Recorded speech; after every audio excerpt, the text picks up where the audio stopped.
चलो बेटा A2S के प्यारे बच्चों, ठीक है, आइए हमारे पास हमने एनसीईआरटी की 8.2 के लगभग सारे क्वेश्चंस हो गए थे। 4 क्वेश्चन बचे हुए हैं, चारों करा रहा हूँ, देख लो जरा, ठीक है।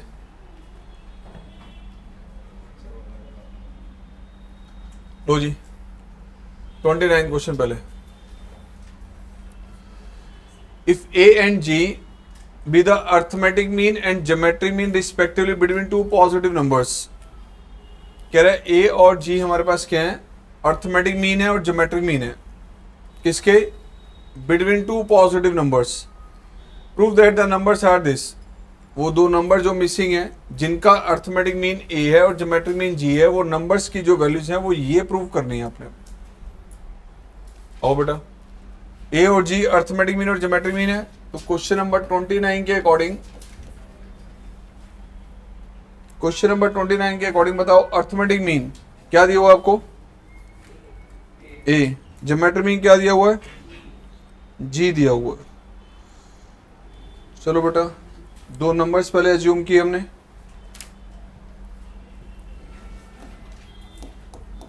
Late two numbers be X and Y। Question के अकॉर्डिंग अर्थमेटिक मीन इन दोनों का दिया हुआ A, ज्योमेट्रिक मीन गिवन है इन दोनों का G। इन दोनों का अर्थमेटिक मीन क्या होगा, x plus y by 2। Geometric mean क्या होगा इनका, रूट ऑफ, क्रॉस मल्टीप्लाई कर दें तो बेटा एक ही क्वेश्चन x और y में ये आ गई, यहां दोनों साइड स्केयरिंग कर दिया तो x और y का मल्टीपल इसके इक्वल। लो बेटा ये दो इक्वेशंस मिल गए आपको, फर्स्ट इक्वेशन आपके पास ये है और सेकंड इक्वेशन ये है। अब इन दोनों इक्वेशंस को, ये x और y में दो इक्वेशंस है, दोनों को सॉल्व करके x और y की वैल्यू निकालनी है। तो मैंने क्या किया बेटा, यहां से y की वैल्यू ली और इसमें रिप्लेस कर दी,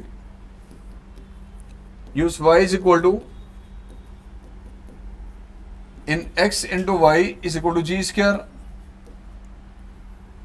अब ये y की वैल्यू अगर हम इसमें रिप्लेस करें x इंटू वाई,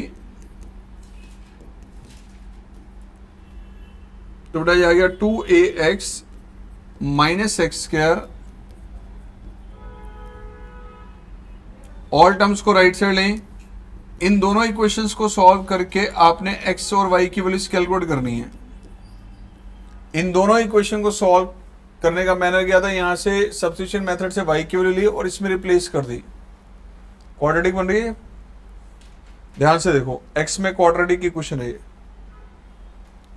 क्या रिजल्ट हमारे पास बन रहा है इसका, x square minus 2ax plus g square is equal to 0।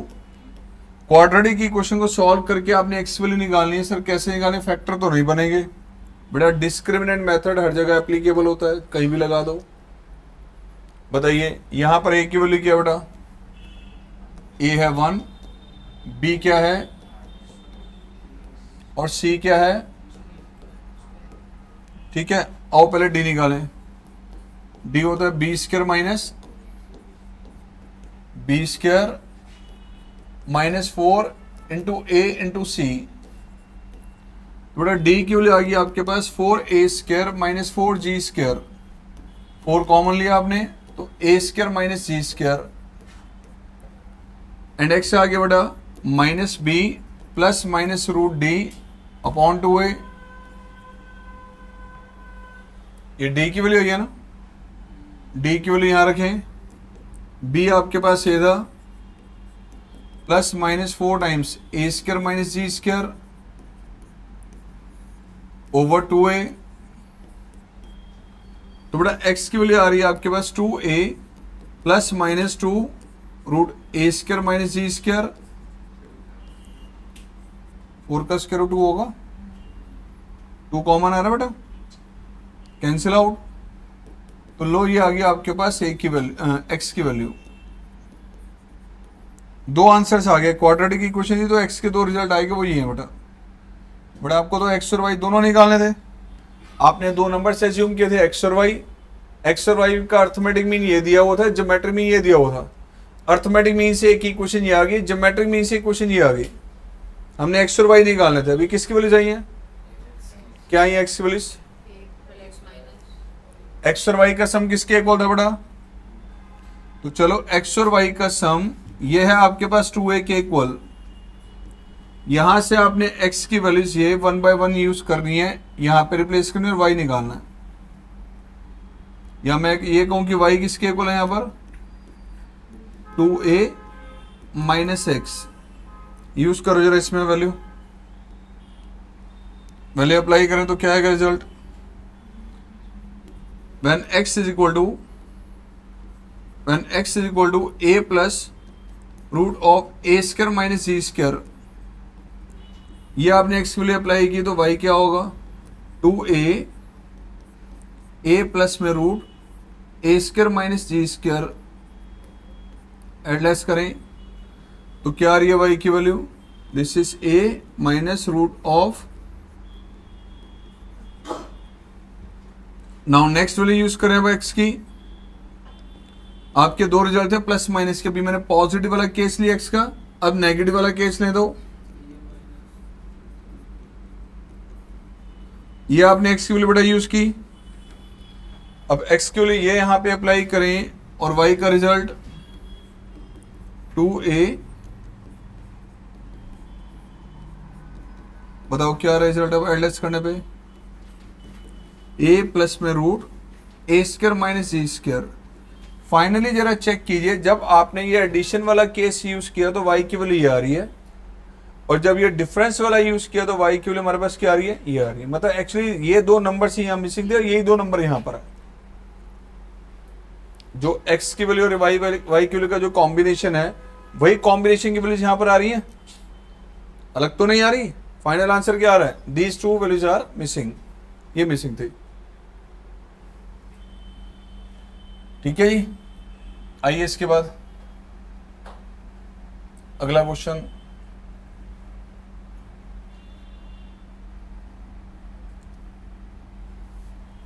Next question क्या देखो, the number of bacteria in a certain culture doubles every hour.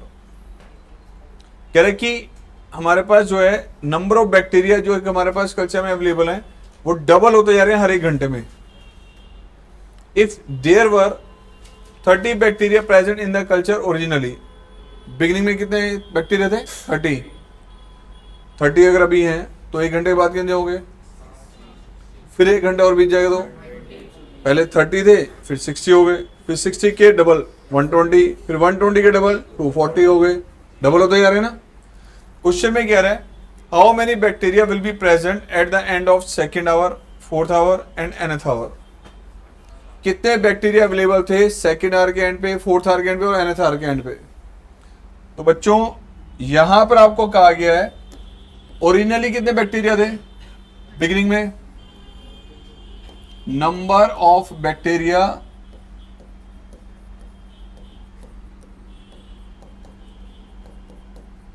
कितने थे वो eight the end of first hour. एक घंटा जब कंप्लीट हो गया तो कितने बैक्टीरिया हो गए? फिर at the end of second our जब 2 घंटे कंप्लीट हो गए तो फिर काउंटिंग इसकी डबल हो गई। यानी बिगिनिंग में ये थे, ध्यान से देखना 30, और जब 1 घंटा कंप्लीट हुआ तो 60 हो गए, फिर कंप्लीट हुआ तो 120, फिर कंप्लीट हुआ तो 240 एंड सो ऑन। ये कब थे? फर्स्ट आवर के एंड पे। ये कब थे? सेकेंड आवर के एंड पे। ये कब थे? थर्ड आवर के एंड पे। ऐसे क्या है ना क्वेश्चन में। और फर्स्ट आवर के एंड पे जो हमारे बैक्टीरिया, क्या ये जीपी बन रही है? चेक करना। स्टार्टिंग क्या है? 30, this upon this, this upon this. First term क्या है सर? 30 है। कॉमन रेशियो क्या है? 2 है। अब इसे यूज करते हुए आपको क्या कैलकुलेट करना है? At the end of second hour, fourth hour and nth hour. अब ये बताओ सेकेंड आवर के एंड पे, at the end of second hour, second hour के एंड पे अगर आपको निकालना हो जीपी की टर्म के अकॉर्डिंग तो कौन सी टर्म बन रही हो? ये ओरिजिनली दे, ये फर्स्ट आवर के एंड पे, सेकेंड आवर के एंड पे, सेकेंड आवर के एंड पे मतलब कौन सी टर्म है ये? Third term. हमें जीपी की निकालनी है यहाँ पर third term, that will be a r square. क्या आएगा रिजल्ट? 30 इंटू में 2 का स्क्वायर रिजल्ट। फिर at the end of fourth hour के एंड पे निकालना है तो फर्स्ट आवर के एंड पे सेकंड टर्म है, सेकंड आवर के एंड पे थर्ड टर्म है, थर्ड आवर के एंड पे कौन सी टर्म है? ऐसे फोर्थ आवर के एंड पे कौन सी टर्म होगा? फिफ्थ टर्म जीपी की। ए आपके पास 30 है एंड आर की वैल्यू कितनी बेटा? 30 इंटू में 16 रिजल्ट। उसके बाद क्या कह रहा है? At the end of nth hour, तो कौन सी टर्म हो जाएगी? A n plus 1। This is a into r is to power 30 into में 2 की पावर, राइट। एक बार छोटा सा प्यारा सा बच्चा सा क्वेश्चन है, नोट कर लो इसको।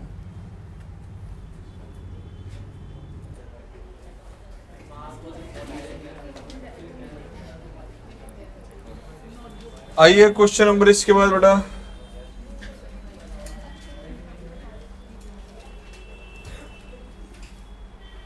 सबसे पहले आइए क्वेश्चन नंबर 32। बड़ा प्यारा सा एमसीक्यू में आने वाला क्वेश्चन है ये, बड़ा प्यारा सा छोटा सा क्वेश्चन एमसीक्यू की कैटेगरी में आने वाला है ये। If the arithmetic mean and geometric mean of the roots of a quadratic equation, if the arithmetic mean and geometric mean of the roots of a quadratic equation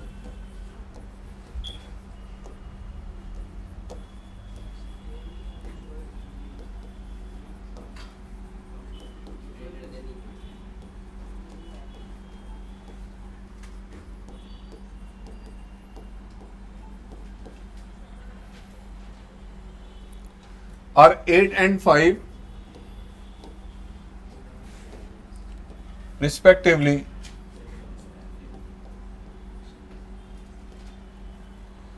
then obtain the quadratic equation. Then obtain the quadratic equation. Quadratic equation की value, equation क्या है वो identify करनी है आपने।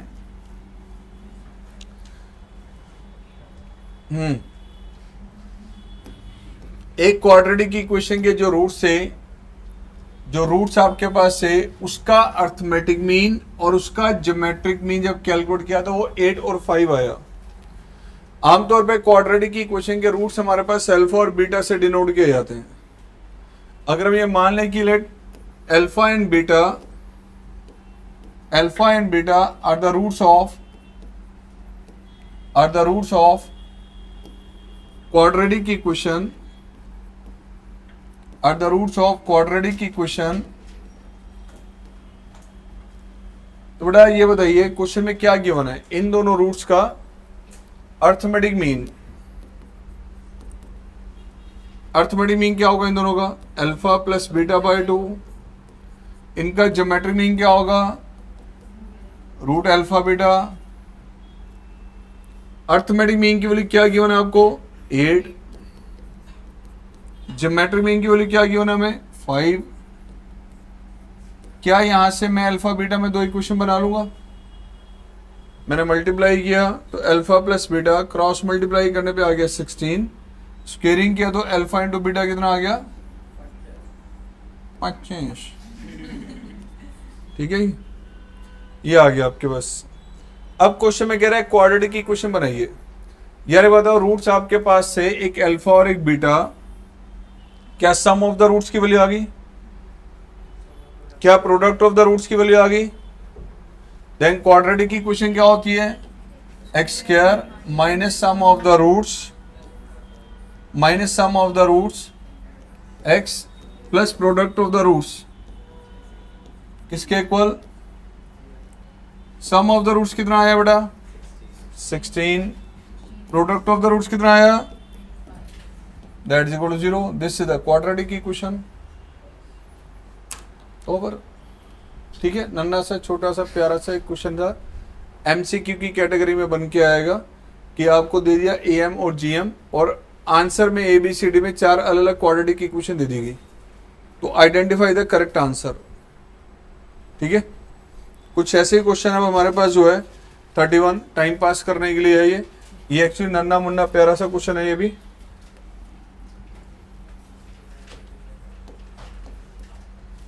Question में एक आएगा, what will ₹500 amount,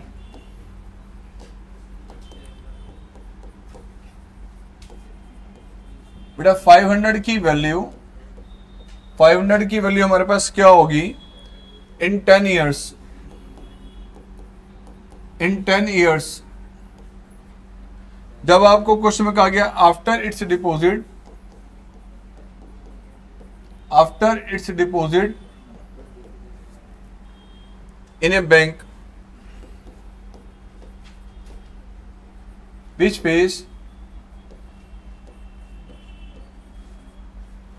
pays annual interest, कितना इंटरेस्ट, एनुअल तो क्या है, एनुअल इंटरेस्ट किस रेट से, 10% कंपाउंडेड एनुअली।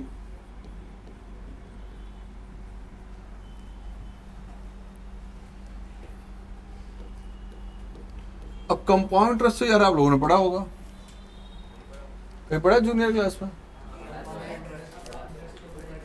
वो कट गया था कंपाउंड इंटरेस्ट, ऐसे कैसे कंपाउंड इंटरेस्ट से, अरे कंपाउंड इंटरेस्ट वैसे तो तुम्हें आना चाहिए।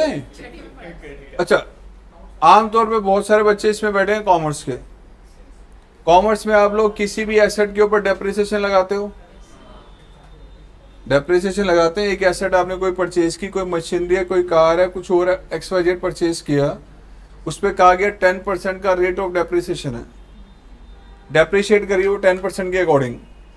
तो आप लोगों ने 2 तरह के अलग अलग मेथड पढ़े होंगे, स्ट्रेट लाइन मेथड और return down value method, reducing balance method, diminishing balance method भी कहते हैं उसको, है बेटा उसी के नाम बता रहा हूं मैं उसी के नाम बता रहा हूं। जो रिटर्न डाउन वैल्यू मेथड है उसका दूसरा नाम डिमिनिशिंग बैलेंस मेथड है, तीसरा नाम रिड्यूसिंग बैलेंस मेथड है। ठीक है, बुक्स में पढ़ लेना। ठीक है, ऐसे जो दूसरा मेथड है जो आप पहला कह रहे हैं उसको ओरिजिनल कॉस्ट मेथड या स्ट्रेट लाइन मेथड कहते हैं या फिक्स इंस्टॉलमेंट मेथड भी कहते हैं, 3 नाम उसके भी हैं। ठीक है, हाँ नहीं कोई बात नहीं, पढ़ाया यार मैंने, अकाउंट्स पढ़ाया, ऐसी बात थोड़ी है, 8-9 साल अकाउंट्स ही पढ़ाया मैंने, निकल गया टाइम वो। ठीक है, आयु इसमें कहा गया कि 500 की जो वैल्यू है, आपने 500 अमाउंट बैंक में डिपॉजिट किए, बैंक में डिपॉजिट किए कितने साल के लिए, 10 साल के लिए, और कितना इंटरेस्ट मिल रहा है उससे, कंपाउंडेड का मतलब क्या होता है कि जो आपको पहले साल कंप्लीट होने पे जो इंटरेस्ट मिल रहा है वो दोबारा से आपके अकाउंट में जमा हो रहा है। होना क्या चाहिए, देखो एक एग्जांपल, एक्स ने, मैं इसको बड़ा प्यारे से अच्छे से तरीके से एक स्टोरी से सुना रहा हूं। ठीक है, एक्स ने क्या किया, वाई को एक अमाउंट पे किया 500 और किस रेट पे, 10%। हर साल कंप्लीट होने के बाद 10% उसको इंटरेस्ट मिलेगा। एक्स ने कितना अमाउंट दिया वाई को, अब 1 साल कंप्लीट हो गया, एक्स गया इसके पास, भाई मेरी इनकम 500 रुपये यूज किए तूने, ब्याज पे लिए थे, 10% ब्याज बनता है। अब 10% जब इसका कैलकुलेट किया गया, 500 का 10% निकाला हमने, बड़ा सिंपल सा छोटा सा अमाउंट है 50 रुपीज, राइट। अब वाई ने कहा लिया भाई 50 रुपीज, वाई ने उसको दे दिए 50 रुपीज। कहता अगर साथ में भाई ने उसको साथ साथ ये भी बोल दिया कि अगर तेरे को जरूरत नहीं है इस 50 की तो ये भी मुझे ब्याज पे दे दे। अभी एक्स ने वाई को कितना दे रखा है, 1 साल कंप्लीट हुआ, ये ब्याज लेने गया इससे, इसने इससे इंटरेस्ट मांगा तो 50 रुपीज इंटरेस्ट बनता है। अब वाई ने अपनी पॉकेट से 50 रुपीज निकाले, उसको दे दिए। कहता है मेरे को जरूरत नहीं है, मैं लेने तो जरूर आया था क्योंकि मेरा 1 साल कंप्लीट हो गया, मेरी इनकम थी, मैं लेने आया था। अगर तेरे को चाहिए तो ये भी ले ले ब्याज पे, कहते चल दे दे यार। पहले कितने गए हुए थे हमारे पास इंटरेस्ट पे 500, अब 50 रुपीज और दे दिए, अब कितना अमाउंट हो गया, यानी कि अब अगर ये टोटल अमाउंट आज वाई को वापस करना पड़ जाए इसे, तो 500 प्रिंसिपल देगा और 50 रुपीज इंटरेस्ट देगा। इंटरेस्ट उसने लिया नहीं, उसी के पास रख दिया वापस। अब सेकेंड ईयर स्टार्ट हुआ, अब सेकेंड ईयर में वाई जो है एक्स का कितना अमाउंट यूज कर रहा है, 550 यूज कर रहा है। कितना, तो फर्स्ट ईयर की कैलकुलेशन तो ये बता रही थी, अब सेकेंड ईयर की कैलकुलेशन, एक साल और कंप्लीट हुआ, सेकेंड ईयर के एंड पे फिर दोबारा एक्स आया वाई के पास, भाई मेरा इंटरेस्ट दे दे रहा, लेने आया वो।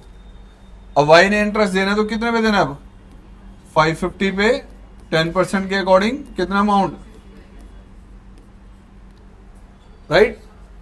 ये भी नहीं लिया इसने, पागल था, पेमेंट ले जाए मोहित करे यार, कहते नहीं यार ये अपने पास ही रख, मेरे को जब चाहिए मैं इकट्ठा लूंगा, मेरा ब्याज बढ़ के आ रहा है। पहले साल कितना ब्याज आ रहा था 50 रुपीज, अगले साल कितना आया, क्यों बढ़ा ये 5 रुपए, क्योंकि पहले वाला इंटरेस्ट उसको दे दिया था। ठीक है, अब पहले साल के फर्स्ट ईयर के एंड पे, end of the first year, ध्यान से देखना कितना अमाउंट था उसके पास 500, प्लस में ये अमाउंट वाई के पास था जो वो एक्स का यूज कर रहा था। सेकेंड ईयर कंप्लीट हुआ तो ओरिजिनल अमाउंट पिछला कितना चल रहा था 550, अब सेकेंड ईयर का इंटरेस्ट ओवर हो गया, कितना हो गया, कितना हो गया 605, कितना हो गया, राइट। अब थर्ड ईयर वो जो अमाउंट है वाई कितना यूज करेगा उसका, थर्ड ईयर कितना अमाउंट हमारे पास जो है, अगर थर्ड ईयर के स्टार्टिंग में वाई को वापस करना पड़े तो कितना करेगा वो 605, नहीं किया उसने वापस, कह रहा मुझे अभी भी जरूरत है, वो फिर से यूज करे तीसरे साल के लिए। अब थर्ड ईयर का इंटरेस्ट किस पे लगेगा 605 पे, किस पे 605 पे। तो यही कैलकुलेशन हमने करनी है इसके अंदर, अब यही सेम कैलकुलेशन करनी है इसके अंदर। एक मिनट,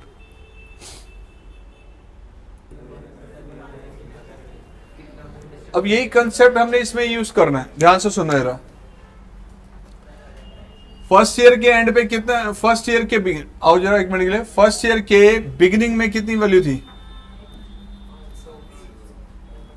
जब एक साल कंप्लीट हो गया और सेकेंड ईयर का बिगिनिंग का टाइम आया, यानी कि एक साल कंप्लीट होने पे ये अमाउंट कितने से बढ़ चुका था 10%, यानी सेकंड, ये बिगिनिंग की बात कर रहा हूं मैं, फर्स्ट ईयर का बिगिनिंग, सेकंड ईयर का बिगिनिंग, सेकंड ईयर का बिगिनिंग का या फर्स्ट ईयर का एंड बात एक ही है।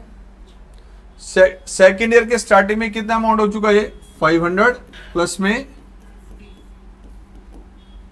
10% किसका, राइट। अब ये फिगर आ गई 500 प्लस में 500 का 10%, राइट। मैंने क्या किया, इसमें से ले लिया 500 को कॉमन, 1 प्लस 10%, 10% का मतलब 10/100, तो कितनी वैल्यू आ गई है। इसको यार ऐसे ना लिख के ना बच्चे परेशान होते, कहीं मैं ऐसे लिख देता हूँ ना, तो आप इसको ऐसे रहने दो, 0. कितना आ गया 0. तो फर्स्ट ईयर के एंड पे वैल्यू कितनी बन गई, या सेकेंड ईयर के बिगिनिंग में वैल्यू ये थी, 500 में 10% इंटरेस्ट ऐड कर दिया तो अमाउंट ड्यू टोटल इतना आ गया, राइट। 500 प्लस 10% कितना हो गया 550, ये 50 आ जाएगा, 500 प्लस 50 कितना बनेगा 5, मल्टीप्लाई करूंगा तो 550 वैल्यू आ रही है। अब एक साल और कंप्लीट हुआ, beginning of the third year, beginning of the third year, ये सेकेंड ईयर के बिगिनिंग में अमाउंट ये था ना, अब पूरे साल इतना अमाउंट बैंक यूज कर रहा है, अब पूरे साल आपको 10% इंटरेस्ट मिलेगा। 10% इंटरेस्ट किसका मिलेगा, जितना आपका अमाउंट यूज कर रहा है बैंक, बैंक कितना यूज कर रहा है, अब 500 नहीं कर रहा, 500 पहले साल का इंटरेस्ट भी इसमें इंक्लूड हो चुका है। अब ये वैल्यू हमारे पास थी जो बैंक अब यूज कर रहा है, अगले साल का जो इंटरेस्ट मिला, यानी सेकेंड ईयर पूरे साल का जब इंटरेस्ट मिलेगा तो इस पे मिलेगा, किस पे, थर्ड ईयर के बिगिनिंग में कितनी वैल्यू होगी 500, ये अमाउंट पहले से ही था, प्लस में 10% इंटरेस्ट, 10% इंटरेस्ट किस पे, इस वैल्यू पे। तो ध्यान से देखो ये कितना आ रहा है, ये 500 एंड 1.1 प्लस में 500, 1.1 का कितना 10%, it means 500, 1.1, 500, 1.1 and this is common क्या रहा, कॉमन लिया तो यह आ गया 1 प्लस में, इट मीन्स 500 इंटू में। अब गौर से देखो क्या कैलकुलेशन बन रही है। स्टार्टिंग में फर्स्ट ईयर के बिगिनिंग में कितनी वैल्यू थी, फर्स्ट ईयर के बिगिनिंग में कितनी वैल्यू है, सेकेंड ईयर के बिगिनिंग में कितना अमाउंट बन गया, ये थर्ड ईयर के बिगिनिंग में कितना बन गया, थर्ड ईयर का बिगिनिंग का हूं, ये बिगिनिंग है, देखा ना, ये बिगिनिंग में वैल्यू चलिए, फर्स्ट ईयर के बिगिनिंग में, सेकेंड ईयर के बिगिनिंग में या थर्ड ईयर के बिगिनिंग में, क्या जीपी बन रही है, दिस अपॉन में दिस, दिस अपॉन में दिस, ओके। फर्स्ट टर्म क्या इसकी, यस फर्स्ट टर्म आपके पास आ गई 500, this is the first term. तो ए की वैल्यू आपके पास है 500, कॉमन रेशियो की वैल्यू कितनी है, अब निकालना क्या था जरा चेक करना, एट द एंड ऑफ 10 साल में कितना अमाउंट बनेगा, यानी 10th ईयर के एंड पे, या मैं कहूं 11th ईयर के बिगिनिंग में, राइट। ये फर्स्ट ईयर के बिगिनिंग में अमाउंट था, ये सेकंड ईयर के बिगिनिंग में, ये थर्ड ईयर के बिगिनिंग में, कौन से ईयर के, ऐसे 11th ईयर के बिगिनिंग में वैल्यू क्या होगी ये बताना। ये फर्स्ट ईयर, ये second year, third year, 11th year, कौन सी टर्म निकालनी है, A11, A11 क्या होगा बेटा, A इंटू आर के पार, A कितना था, R कितना है, तो 500, 1.1 raise to power 10, this is your answer, this is your answer.